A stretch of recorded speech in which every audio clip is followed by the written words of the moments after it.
it's a new era in CFB to start off this year, put on full display. My take on this game is simple. I know some people will be upset about it.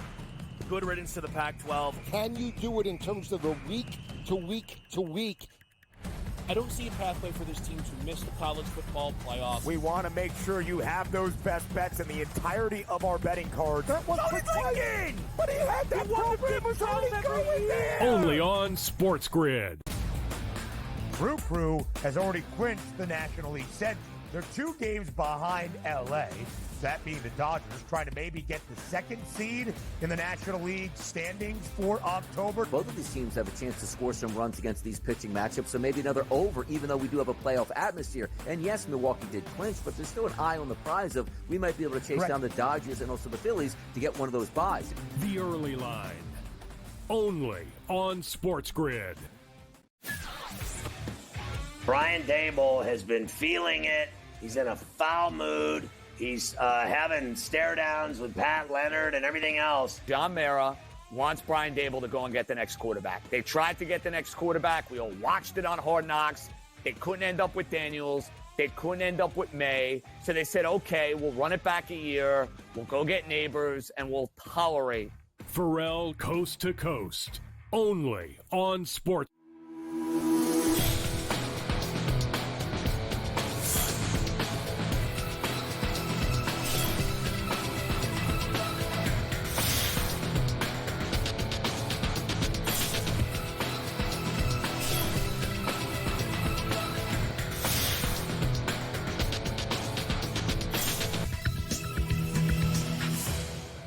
Good morning. Welcome to NewsWire here on SportsGrid. I'm Craig Mish. Thanks for tuning in to our show here today. We're here Monday through Friday, 11 a.m. to 12 p.m. Eastern, exclusively here on SportsGrid. Lots to cover here on today's show. Matthew Waters joins us from Legal Sports Report to dive into the very latest.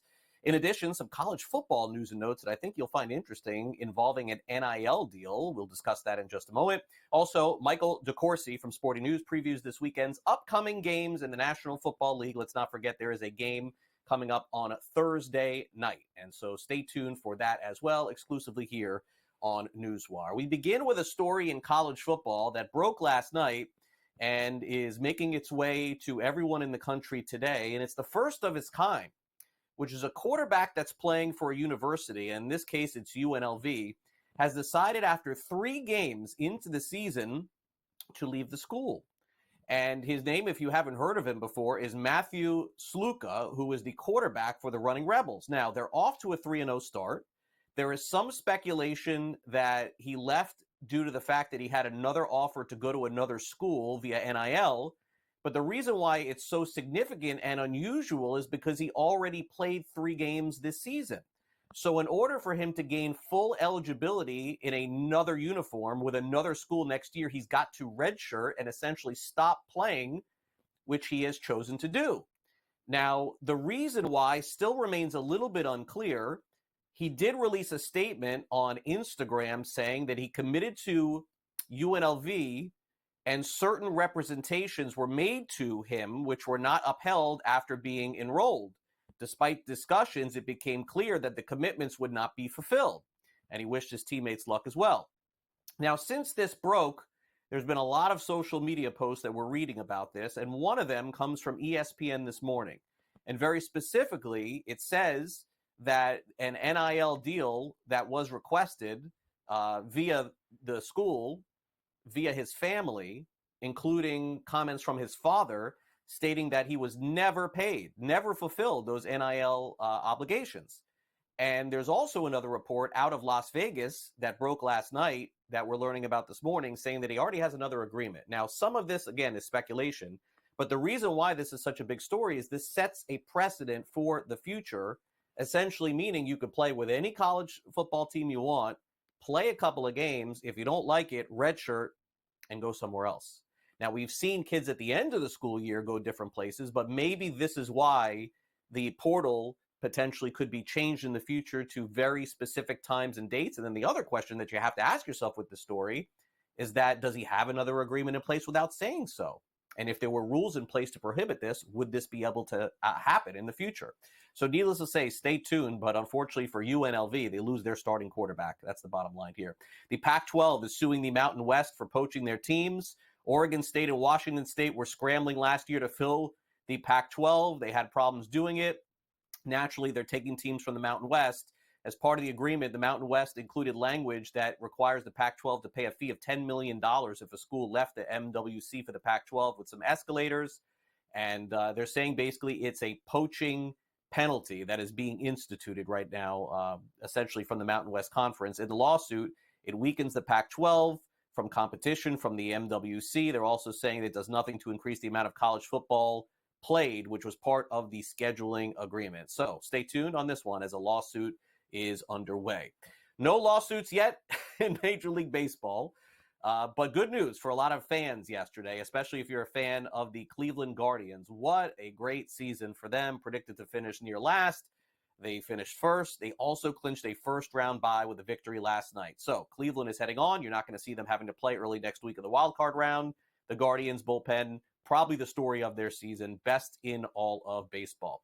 Last night, the San Diego Padres inched closer to a potential showdown for the National League West title. They clinched the playoffs yesterday by beating the Los Angeles Dodgers 4-2, and now we're just 2 games back of the division lead, and they hold the tiebreaker. So several games to go. I guess anything can happen. Dodgers are in control, still 2 games up.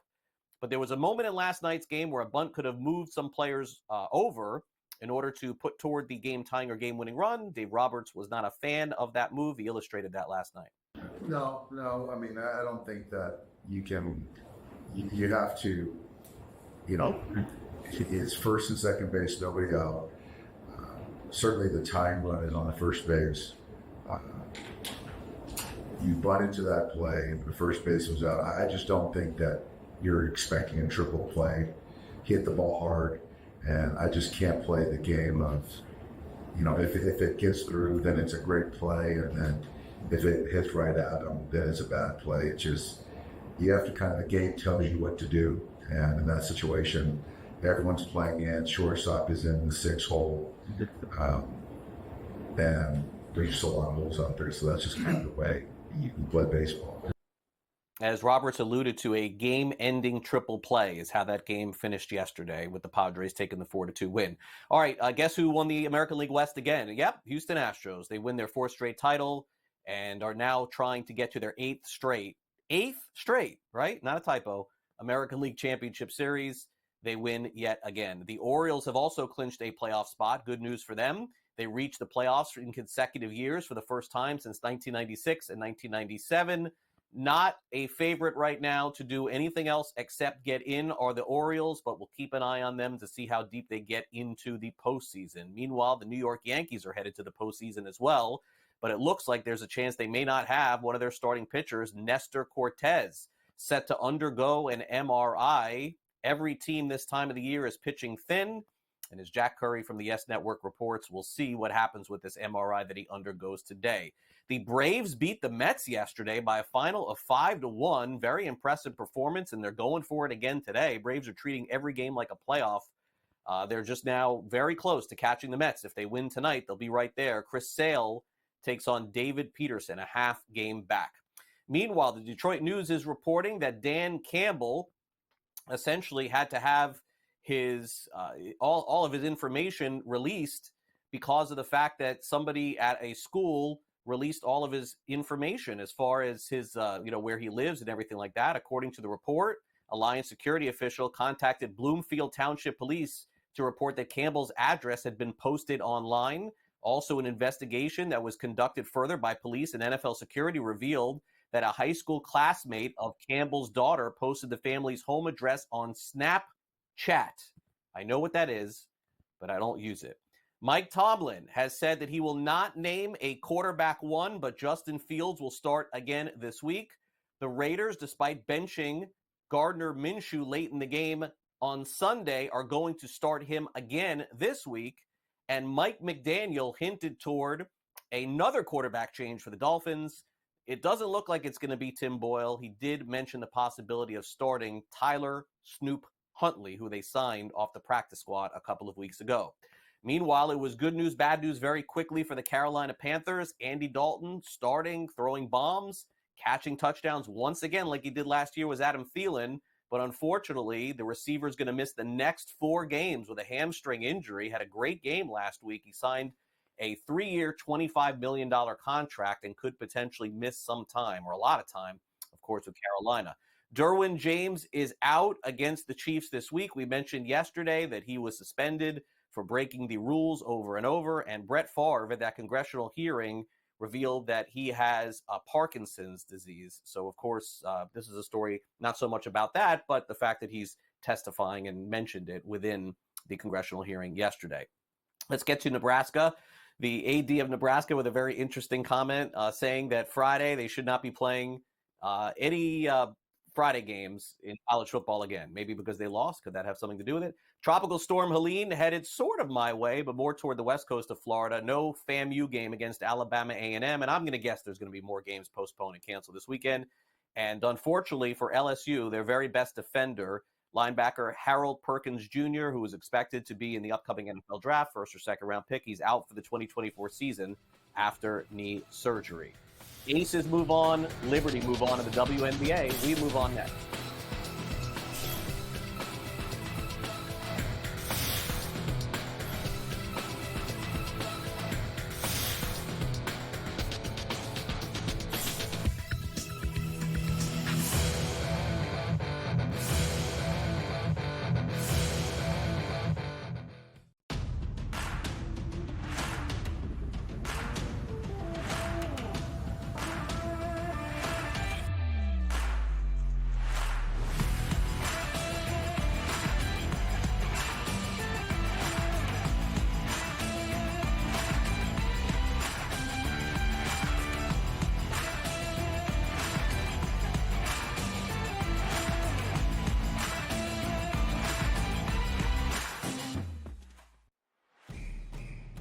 It's a new era in CFP to start off this year, put on full display. My take on this game is simple. I know some people will be upset about it.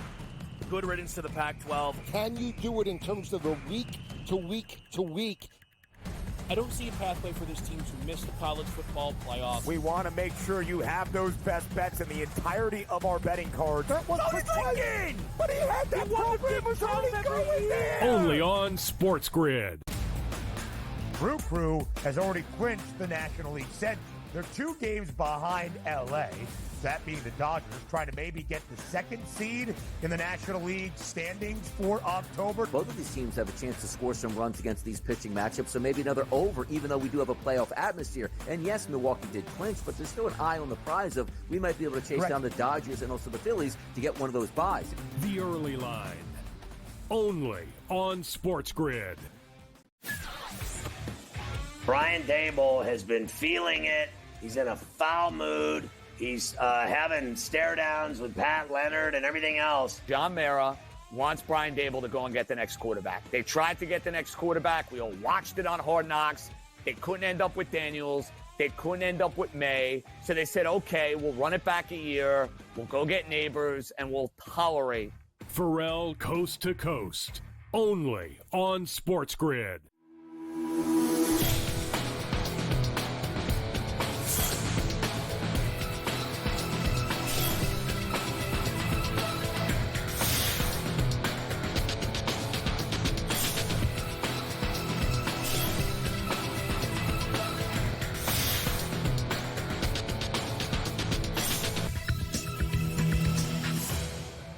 All right, welcome back to NewsWire here on SportsGrid. We were just off the air, and I was saying to Michael DeCourcy, I sort of miss the days. Call me old school, call me the old man yelling at the cloud. I miss the old days of just having to worry about these 2 anonymous Thursday night college football games. But I mean, look, it's great to have the NFL on Thursday. But I mean, Mike, there's no downtime from the National Football League now. And by the way, regardless of what you want to say about Dallas, it's always a big game when the Cowboys play too. So thanks for coming on. And thankfully we're gonna dive into the weekend games here. But it's really truly incredible how quick the cycle goes. It is amazing. We have games so frequently, and as we get toward the end of the year, Christmas and all of that, we're going to have games nearly every day of the week because Christmas is on a Wednesday. And so they're squeezing some games onto that day because people are home. And we've seen the NBA over the years get a lot of ratings because of that. And NFL says, well, more people are going to watch us than the NBA. And last year it turned out to be correct. So they're going back for more. Yeah, and your Steelers, by the way, I know that this is the team that you follow the closest. And so, before the season, our producers and I made agreement. We ain't bringing Mike on to talk Steelers football every week. But you know what? Fair enough. They're 3-0. I mean, look, they're the best team in the AFC. So it's fair to say that they've come through. By the way, I take nothing away from that performance last week against the Chargers. To me, super impressive. Herbert or not, offensive lineman or not on the side of the Chargers, the Steelers may have not played their best football in that first half of that game, Mike, but they sure played great in the second half and some incredible play. Like, let's give credit to the play calling, too. They've made Justin Fields look like he's a better quarterback than, the guy that they have there in Chicago. Yeah, I think that the way he has executed has been important, but it's also been how they've asked him to execute. Arthur Smith, the new offensive coordinator, has made the designs and the demands not too burdensome for Justin Fields. He's been able to get to the right reads, though, and he's been able to execute them. He had 3 throws, especially the first and third. One on the outside to Scotty Miller that was perfectly placed and could easily have been a 2-yard gain when they needed 4. And because the ball was where it needed to be, it became a 20-yard gain and a first down. And then the touchdown pass to their fleanker, it was perfectly placed because there was a charging safety, and instead it gets caught, and Austin returns it all the way for a touchdown. Those things happen because the balls are perfectly placed by Justin Fields. He didn't really even use his legs in that game, with the exception of the option play at the goal line. He basically stood in the pocket and fired, and that's exactly what he was not supposed to be great at when he arrived in Pittsburgh. Yeah, and it's really been fun to watch for me, too, to see this progress. We know their defense is going to be great, but, I mean, this is sort of insane. 8.6 points per game through 3 weeks. It almost doesn't matter, what coach, what players, what personnel. As long as Tomlin is the head coach, they're going to play great defense. And, their win total right now has jumped up from where it was in the preseason. I believe it was 8.5 to start the year. It is now 9.5 at plus 112. The under is at minus 138. And I guess, Mike, the reason is look, the Steelers' schedule is going to get tougher. They're going to play. You could look at it and see that they're going to play some teams that are coming up that are better. It takes nothing away, by the way, for the teams that they beat. They just beat a 2-0 team. I get that. But the road is going to get more difficult here. But I still would say that 10 is definitely within their reach at this point. Oh, they're capable of that, without a doubt. They have to continue to execute, though. And that starts Sunday in Indianapolis, a team that is very capable, has maybe the best back in the league in Jonathan Taylor. And he's been really successful. And they've shut down very good backs. Bijan Robinson in the first game against Atlanta. This past weekend, J.K. Dobbins came in soaring and was quickly grounded. So they've shut down very good backs. Taylor is probably a better back than they faced to date, and almost certainly behind a better offensive line. So it's going to be a real challenge for them. The road atmosphere, I think they've shown they can handle that in Atlanta and certainly more so in Denver. I don't think it's really about that. I think it's about making sure that they stay grounded and that they continue to execute and that Fields continue to not make mistakes. He threw one bad ball against the Chargers, and it was intercepted on a deflection. A lot of people trying to say it was fluky. No, it was a bad throw. It was his one difficult throw. You're going to miss throws, but you don't want to throw the ball where it can be picked, and in that case, he did.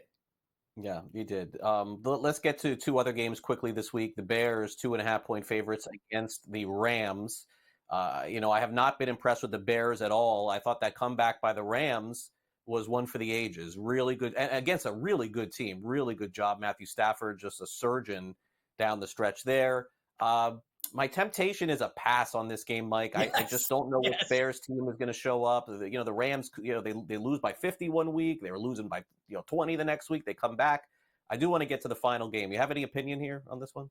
I'm totally on board with you, Craig. Pass. You just don't know what you're getting at this stage with either team.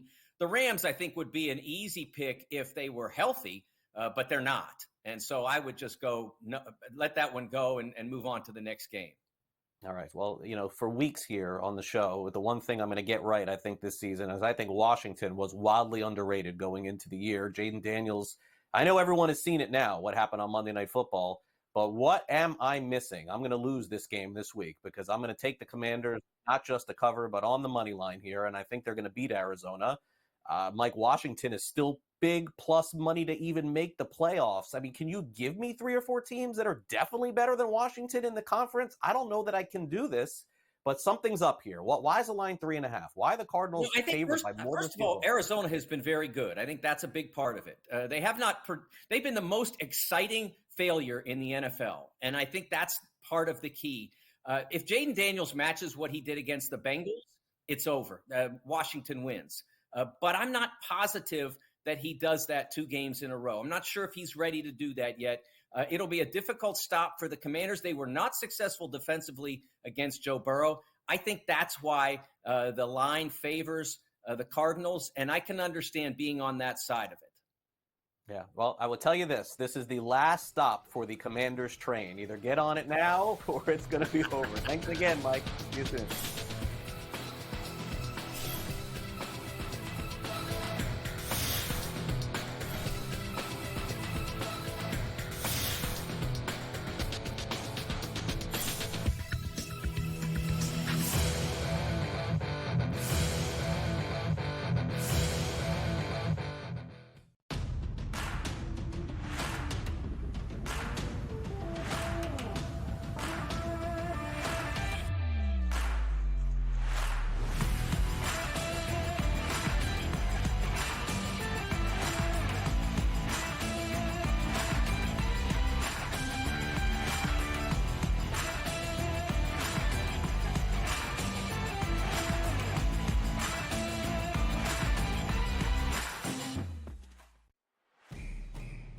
It's a new era in CFP to start off this year, put on full display. My take on this game is simple. I know some people will be upset about it.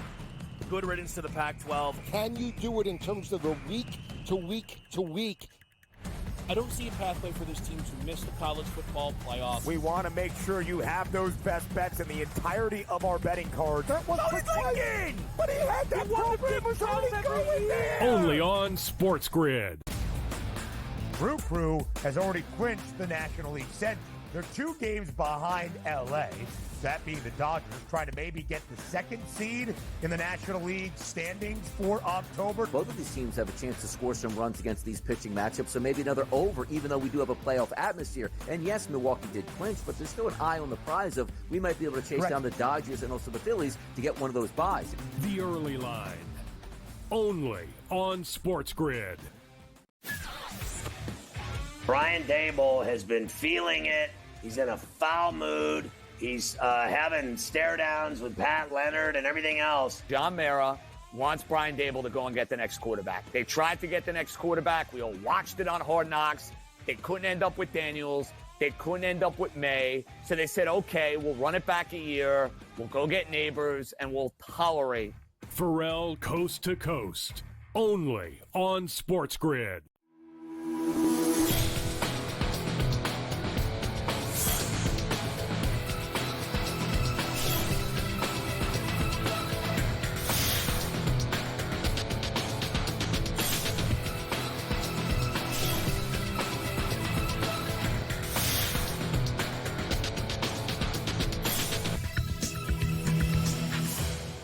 It's the game of the year in college football. We'll say that every week from now until, January? Something like that. Truly, though, we've got the biggest game of the year coming up this Saturday. We will preview that in the SportsGrid Sound-Off.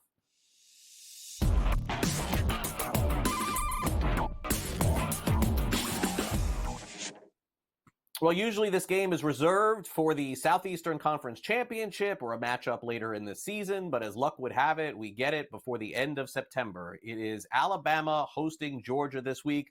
Current line on the FanDuel Sportsbook right now, Georgia -2, down from 3 and 3.5. Some favorite here on the Alabama Crimson Tide and some money as well. Let's get a preview of the big game coming up this week in our midweek edition with Ben Stevens. The game of the year so far in the 2024 college football season. Saturday night in Tuscaloosa, Alabama. It's number 4 Alabama hosting number 2 Georgia. A top 5 tilt in some history on Saturday at stake. Alabama, as of this moment, is a 2.5-point home underdog. It would be the first time that the Crimson Tide have been a home underdog inside Bryant-Denny Stadium since November of 2007, snapping 113 consecutive home games as the favored side. By the way, the last time they were a home underdog in Nick Saban's very first year, they lost by 7 to LSU and did not cover the number. Meanwhile, Georgia has won 42 consecutive regular season games, and this, the first regular season meeting for Alabama and Georgia since 2020. Craig, back to you. All right, thanks very much, Ben. Now let's hear from the head coaches. It's the first matchup of Alabama and Georgia with Kalen DeBoer leading the way for the Crimson Tide. Get ready for the big game coming up. And by the way, maybe get ready to see a lot of celebrities on the sidelines this weekend. Yeah, I'm sure there's going to be a lot of celebrity-type people here, people that want to come be a part of, what's happening on game day. It's going to be, everyone's watching, and so, be great to have everyone who wants to come watch be here. And, for us, I told the guys this with game day and everything coming here as well. For the guys to try to take as much off of their plate, other than maybe a few extra interviews towards the end of the week. Just the main thing is that they get prepared to play the best football game that they've played this year. Or, I always challenge them to play the best football game they've ever played in their career. And so that's what matters when it comes down to what we can control. And but yeah, it is kind of cool that we have a lot of people who want to come be a part of the atmosphere and add to the excitement and energy that the game will bring. Yeah, and a major focus for this game, of course, will be DeBoer, who gets his first crack at beating Georgia. Now, remember, this is no longer a knockout game like it used to be in the past. We've gone from 4 to 12 teams in the college football playoff, so either of these two teams can absorb a loss. I guess it just comes down to how the game plays out. Very specifically, it's a different-looking defense under DeBoer as it was under Nick Saban. Head coach of the Georgia Bulldogs, Kirby Smart, says that his team has to be ready for a different look defense. They've played several times against this team, including at the end of last season. It appears as though their defense on the side of the Crimson Tide will be different. I mean, they're different defensively, for sure. Obviously the offensive staff and defensive staff changed. But there's remnants, because the quarterback's the same, so you keep some things the same with them, and most of college football is doing something similar, so there's some similarities into that. But obviously the history there that's at Washington, Calen's history, and then defensively, history Kane has, and what they've done this year as well. It's different. Now, the one thing that we should keep an eye on, and we'll know a lot more about this tomorrow, is the tropical storm that has now been named and upgraded to a hurricane, which is Hurricane Helene, which is bearing down right now on the panhandle of the state of Florida, and that is expected to bring a lot of rain to the south. Naturally, Alabama is part of that, but some of the rain is expected to be on Friday and not necessarily Saturday, but with flooding and other things going on. For those of you who are making bets on college football, whether you want to get ahead of this weather or not, definitely keep an eye on some of the rains and winds this weekend, because it could potentially affect not just the sides, but the totals in a lot of the games this weekend in college.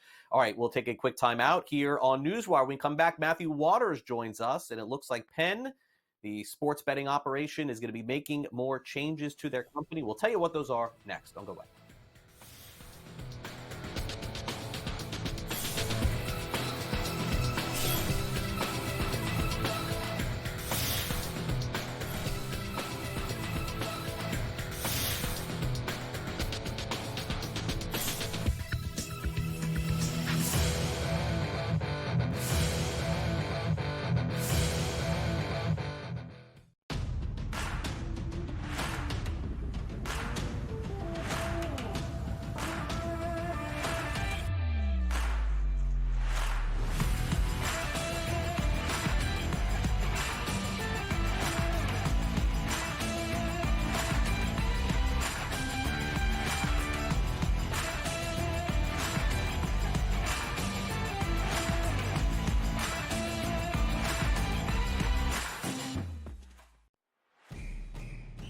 it's a new era in CFP to start off this year, put on full display. My take on this game is simple. I know some people will be upset about it.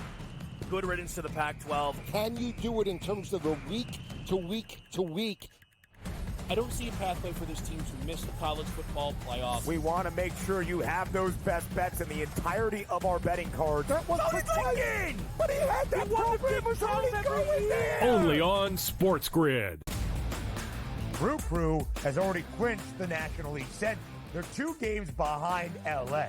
That being the Dodgers, trying to maybe get the 2nd seed in the National League standings for October. Both of these teams have a chance to score some runs against these pitching matchups, so maybe another over, even though we do have a playoff atmosphere. And yes, Milwaukee did clinch, but there's still an eye on the prize of we might be able to chase down the Dodgers and also the Phillies to get one of those buys.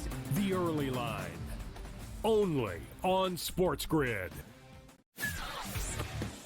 Brian Dable has been feeling it. He's in a foul mood. He's having stare downs with Pat Leonard and everything else. John Mara wants Brian Dable to go and get the next quarterback. They tried to get the next quarterback. We all watched it on Hard Knocks. They couldn't end up with Daniels. They couldn't end up with May. So they said, okay, we'll run it back a year. We'll go get Neighbors, and we'll tolerate. Pharrell Coast to Coast. Only on SportsGrid.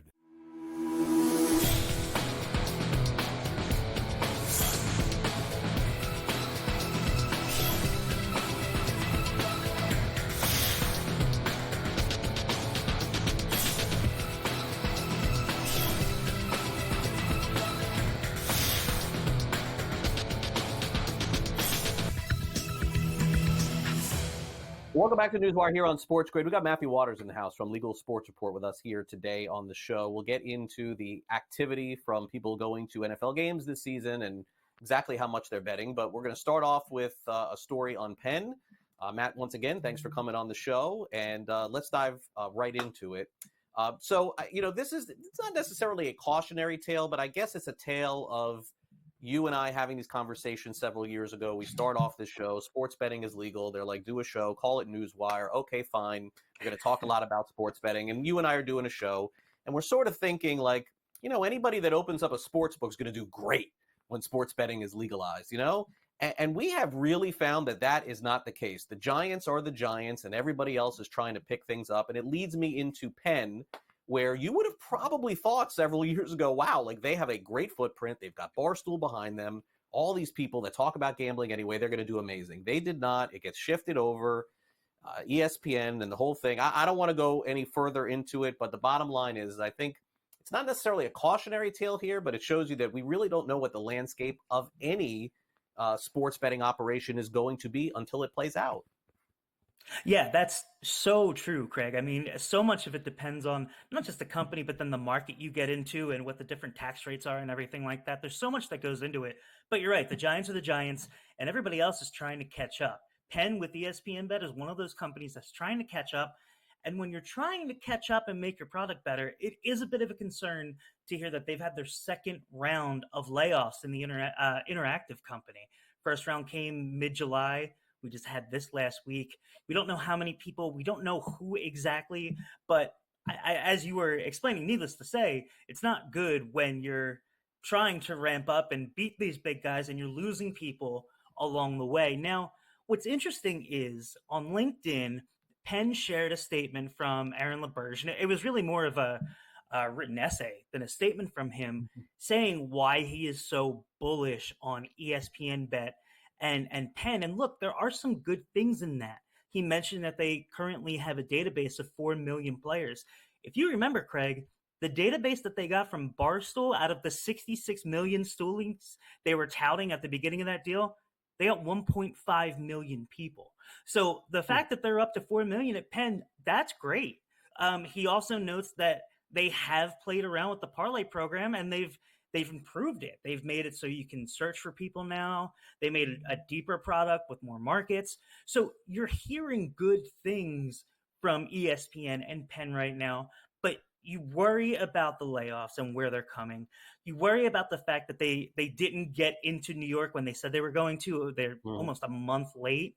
And that's going to affect things, right? We know that New York isn't a market that people go to make money in, but they go to acquire customers there. and they go to enhance their profile. And the fact that they missed the first 3 weeks of NFL betting is not ideal.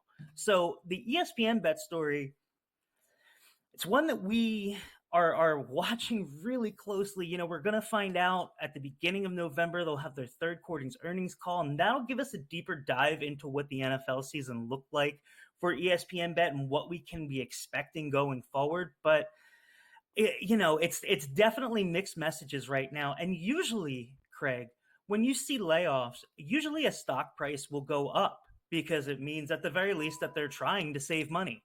And that hasn't been the case with this latest round with Penn. So you wonder what investors are thinking. And we really just have to wait about another month until we can get the nitty gritty of how these first couple of weeks of NFL went for ESPN Bet. That'll really tell us a lot about the rest of the year. Yeah, the fascinating part of this is something that you said earlier, that when they acquired Barstool with 66 million unique users, cost per acquisition, converting 1%, converting 4%, it just goes to show you, I think, that just because somebody's on social media saying that they like to bet doesn't necessarily mean that they're willing to put money into the sports book. They may just have access to it or just be aware of it. And social media, it's a dangerous game to play if that's your game. And that has been, and Barstool's done a great job, but that has been Barstool's game. It has all been social media for years and years. All right, let's get to the National Football League. We got some geo-complied data in. We've got 3 weeks of the National Football League season. And what do the numbers say? Does it say that more people are betting actually in the stadium this year? Yeah, that's what we're hearing, Craig. GeoComply, we know that they own most of the U.S. gambling industry when it comes to geolocation and setting up those boundaries for states and stadiums and all that kind of stuff, where you can bet, where you can't bet. And they said that last year, through the first 3 weeks of the season, you had about 5,800 people at the stadiums with active sports betting accounts. And that's up 1,000 accounts this year. It's up to 6.8 thousand, which, that's great, right? We are getting to a more mature part of the sports betting ecosystem here, and yet we're still seeing strong growth. And that is definitely something that these companies want to keep seeing. The other thing that these companies want to keep seeing is the favorites lose. I mean, they're holding a lot. We have a report here from Chad Bainon of Macquarie. He likes to go week by week and estimate what hold may be, and then he uses the New York numbers to kind of play off of that. And look, basically last week, the week ending September 15th, 14.5%, he says that they held in New York. That was even higher than the 12.3% that they thought they were going to hold. And remember, when online sports betting was getting rolled out in the U.S., all of these sportsbook operators said, we're lucky to keep 5%. And now we're talking about, on some NFL weeks, keeping 15% or more, which is just huge for these companies. What does that mean for the consumer? Well, usually when the favorites lose and the bettors are losing money, they're going to bet less. The positive with that is that sports books are handing out more promotions lately. They're finding that the cost per acquisition is a little lower than it has been in previous years. And also there's more competition out there. So you're trying to either keep that stranglehold on first or second place like a FanDuel and DraftKings has, or you're clawing away and trying to get up into those, the top 5. So I think we're going to continue to see more promotions here for sports bettors. That'll be great for them. But sports bettors would definitely like to see some of these favorites actually come through and win.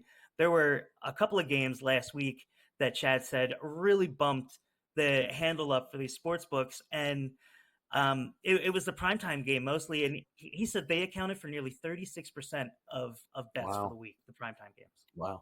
Yeah. The other thing, Matt, that, and again, it's not really a conversation for us, but since we got a minute, I'll make it one, that I don't think that people have even discussed, with all of the amount of losing that people have done in the National Football League through the first 3 weeks, betting on the sides for sure, on the parlays. And it's like, yes, of course, the parlays, because those parlays aren't winning. But Matthew, how about these teasers that people are putting together? Just taking the favorite to win games and pairing them 6 points here, 6 points there with some other teams, taking teams down from 7-1, or 7-1.5, whatever the teaser number is. And the juice that's added on to that from these teasers, I mean, the books, they may not want to say it, but I can't remember the last time that the first 3 weeks of the season went exactly to plan like this for the NFL. No, and it's a long season, and they'll always say that.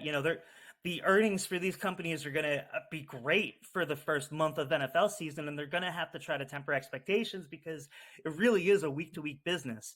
But yeah, it's off to a great start for these sports books, and it gives them a little leeway moving forward. They can try some different things. They can do different promotions to bring people in. But yeah, certainly it's all good for the sports books when they're in the green. Yeah, don't understand. People just keep taking those favorites, Matt. I don't get it, but maybe they'll learn one of these days. All right, well, Matt, great to catch up with you here on NewsWire. Thanks again for coming on. Thanks, sir. I appreciate it.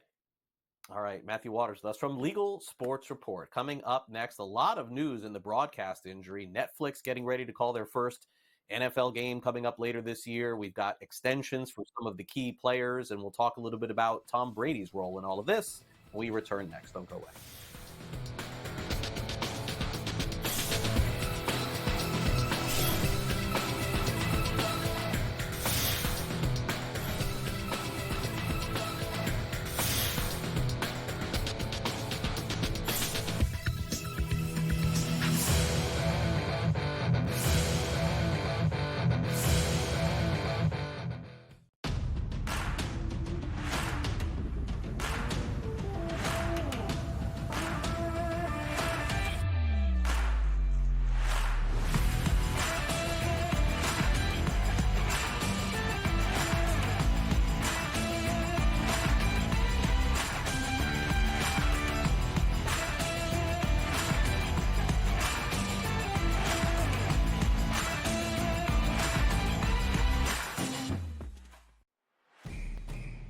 It's a new era in CFB to start off this year, put on full display. My take on this game is simple. I know some people will be upset about it. Good riddance to the Pac-12. Can you do it in terms of the week to week to week? I don't see a pathway for this team to miss the college football playoff. We want to make sure you have those best bets in the entirety of our betting cards. That was thinking! But he had that program was already going there! Only on SportsGrid. Crew has already clinched the National League Central. They're 2 games behind LA. That being the Dodgers, trying to maybe get the 2nd seed in the National League standings for October. Both of these teams have a chance to score some runs against these pitching matchups, so maybe another over, even though we do have a playoff atmosphere. And yes, Milwaukee did clinch, but there's still an eye on the prize of we might be able to chase down the Dodgers and also the Phillies to get one of those buys. The early line, only on SportsGrid. Brian Dable has been feeling it. He's in a foul mood. He's having stare downs with Pat Leonard and everything else. John Mara wants Brian Dable to go and get the next quarterback. They tried to get the next quarterback. We all watched it on Hard Knocks. They couldn't end up with Daniels. They couldn't end up with May. So they said, okay, we'll run it back a year. We'll go get Neighbors, and we'll tolerate. Pharrell Coast to Coast, only on SportsGrid.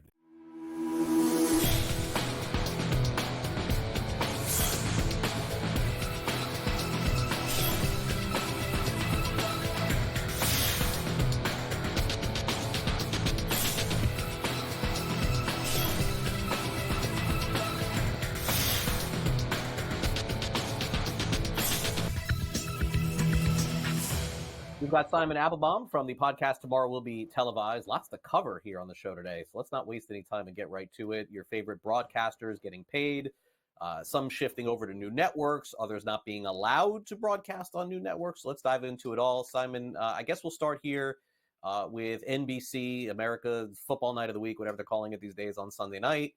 Chris Collinsworth, who is one of the longtime broadcasters now, as it certainly appears, looks like he's staying with NBC. Yeah, multi-year deal. He's got Mike Tirico, of course, doing play-by-play. Sunday Night Football continues to be NBC's highest-rated show. And, of course, you also have the Telemundo Universo Spanish language version, which, by the way, is doing very well in its latest season. Good move for Chris. He may be one of the stable situations with NBC and with all of football TV. Yeah, and let's now move on to Tom Brady. He's in the news for a couple of different reasons. The first is, of course, this is his first year broadcasting. A lot of the games that he's been doing just happen to be the Dallas Cowboys, and as long as the Cowboys are breathing, Simon. They're the game of the week somewhere, somehow. They play Thursday night on Prime. Also, Brady in the news because it appears when Netflix broadcasts their first streaming NFL game, Brady won't be a part of that. No, he won't. Fox has already made it very clear. If you read Awful announcing earlier today, the website that covers a lot of TV sports media, that he is out of the picture in terms of the Netflix 2 Christmas Day games. In terms of Brady, I think one of the reasons why Fox is doing well and why also the entire NFL hierarchy, NBC, CBS, ESPN, ABC, is because the NFL games from week to week have been unpredictable. Same for college football. You never know who is going to win. You saw what happened, of course, with Dallas and the Ravens last week, this past Sunday. And I think Brady's getting better. And, of course, you got Kevin Burkhardt, who's one of the best play-by-play people around.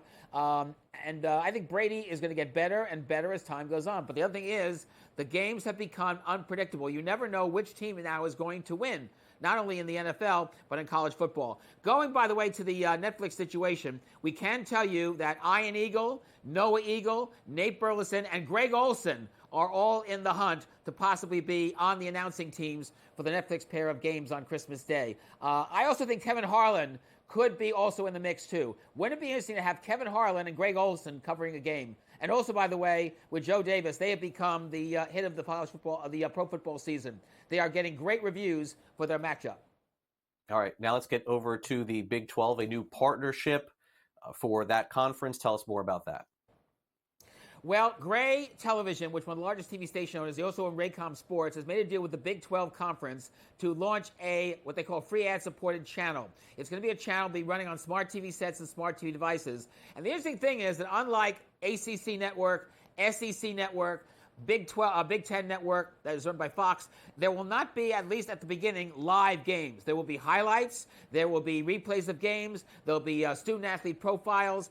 There's also going to be some of the programming will also run on broadcast stations in the gray markets. For example, there's going to be a weekly series called Inside the 12 that will be a recap of all the Big 12 action, not just in football and basketball, but in other sports as well. And they will be running not only on this Big 12 service, which is going to start in the next couple of weeks, but it will also run on broadcast stations in the gray markets. In addition, I think as time goes on, you're going to see maybe, if this thing works, you will see ultimately live games, at least some of the minor games of the Big 12 Conference.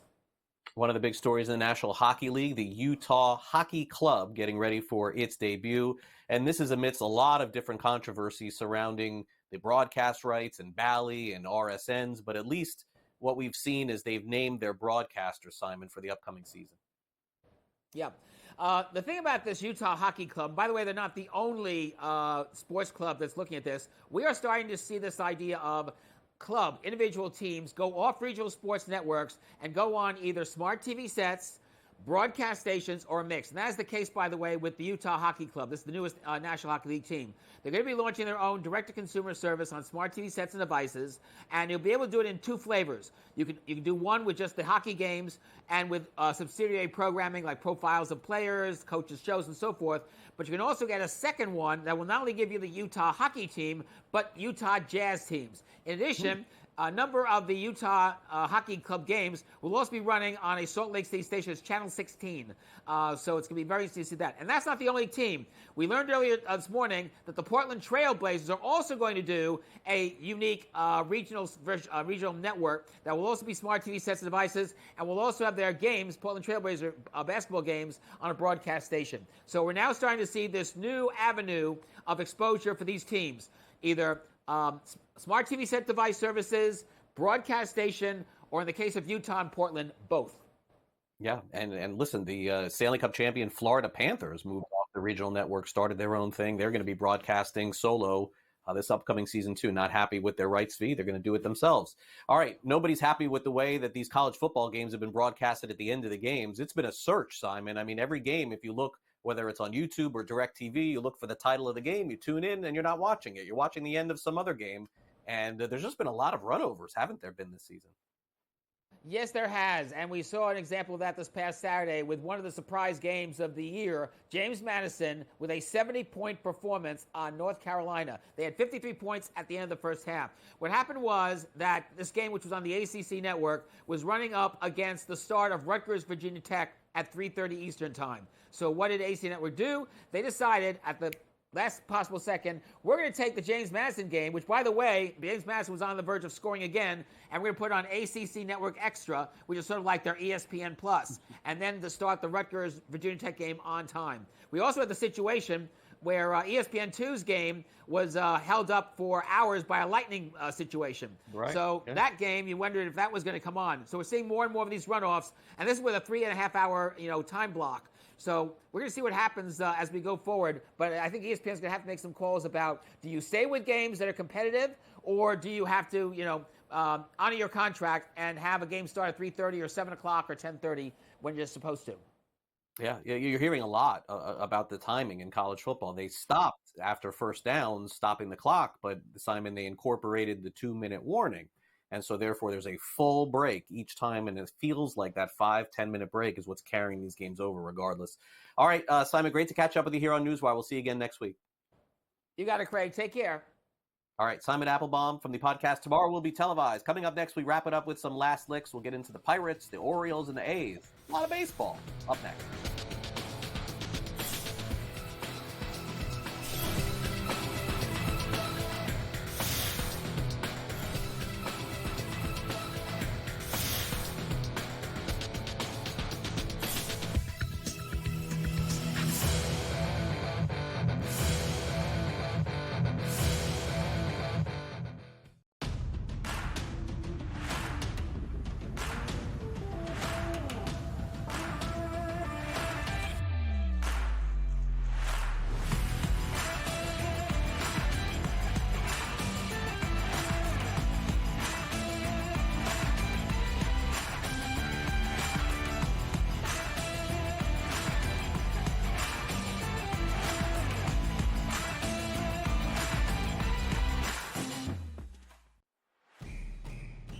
It's a new era in CFB to start off this year, put on full display. My take on this game is simple. I know some people will be upset about it. Good riddance to the Pac-12. Can you do it in terms of the week to week to week? I don't see a pathway for this team to miss the college football playoff. We want to make sure you have those best bets in the entirety of our betting cards. That was protected! But he had that program was already going there! Only on SportsGrid. Crew has already clinched the National League Central. They're 2 games behind LA. That being the Dodgers, trying to maybe get the 2nd seed in the National League standings for October. Both of these teams have a chance to score some runs against these pitching matchups, so maybe another over, even though we do have a playoff atmosphere. And yes, Milwaukee did clinch, but there's still an eye on the prize of we might be able to chase down the Dodgers and also the Phillies to get one of those buys. The early line, only on SportsGrid. Brian Dable has been feeling it. He's in a foul mood. He's having stare downs with Pat Leonard and everything else. John Mara wants Brian Dable to go and get the next quarterback. They tried to get the next quarterback. We all watched it on Hard Knocks. They couldn't end up with Daniels. They couldn't end up with May. So they said, okay, we'll run it back a year. We'll go get neighbors, and we'll tolerate. Pharrell Coast to Coast, only on SportsGrid.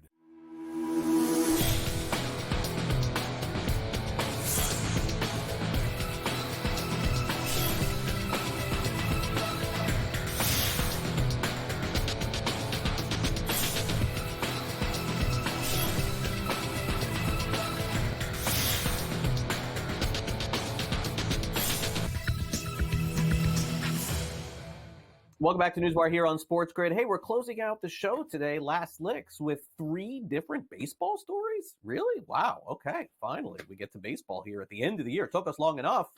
Postseason begins next week. Time now for some Last Licks.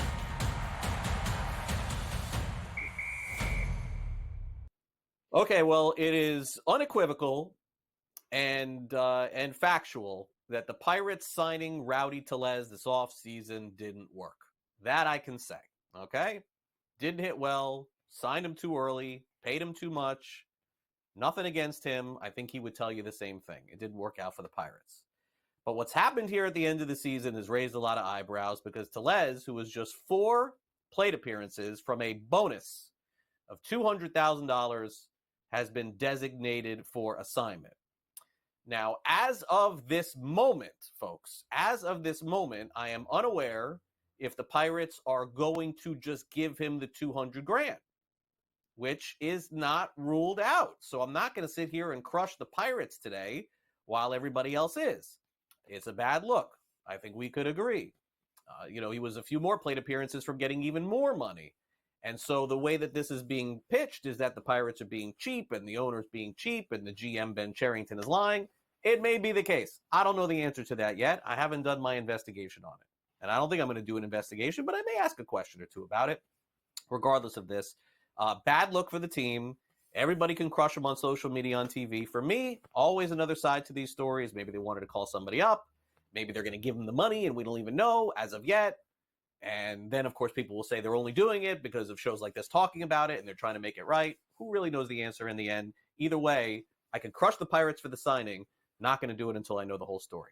I know the whole story from the Baltimore Orioles. They've made the postseason yet again, partially because they gave Jackson Holliday a second chance to perform on a Major League Baseball field. You may remember Jackson Holliday, top pick in the Major League Baseball draft, did not perform initially into the season, sent him down to the minors, brought him back, did a little bit better.